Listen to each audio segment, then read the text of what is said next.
না না বিচার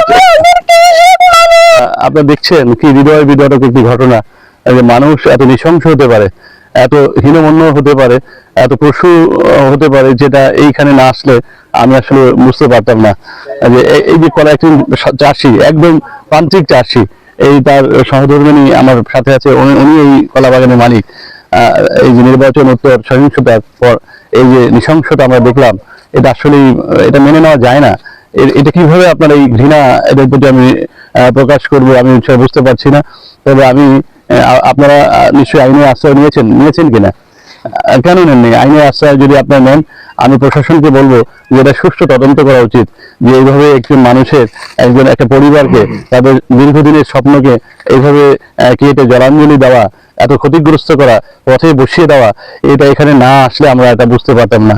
আমি কিভাবে এই নিন্দা জ্ঞাপন করবো আমি বুঝতে পারছি না। তবে আমি ঈশ্বরের কাছে প্রার্থনা করছি, এত নৃশংস কাজ যারা করেছে, এত নির্মমতা যারা দেখেছে, তুমি তাদের বিচার করো প্রভু। আমি এটা জানাচ্ছি। আর আমি তো কি বলবো, আমি মাকে নেন আপনাদের আমি নগদ কিছু সহায়তা করছি আপনাকে।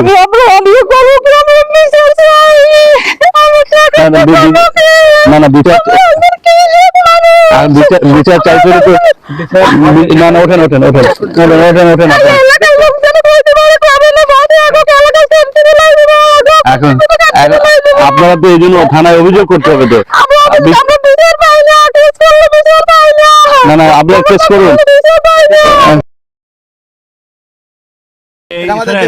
আমি আপনাদের কথা দিয়ে যাচ্ছি, আপনারা থানায় অভিযোগ করুন।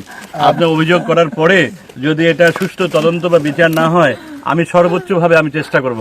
আমি প্রশাসনের সর্বোচ্চ পর্যায়ে আমি যাব। এখানে যেতে আমাদের পুলিশের আইজি সাহেবের কাছেও যেতে হয়, আমি সেখানে যাব। দয়া করে আপনারা থানায় একটা অভিযোগ দিন, সর্বোচ্চ যাতে আইনগত সহায়তা আপনারা পান, সেজন্য যা যা করা দরকার। আমি বুঝতে পারছি না যে এই নৃশংসতা নির্বাচন উত্তরের পর কিভাবে হলো, যা মানুষের এত বড় ক্ষতি করতে পারে, এত নৃশংস রূপ দেখাতে পারে মানুষ, যেটা আপনারা এখানে না আসলে কিন্তু আমরা বুঝতে পারতাম না।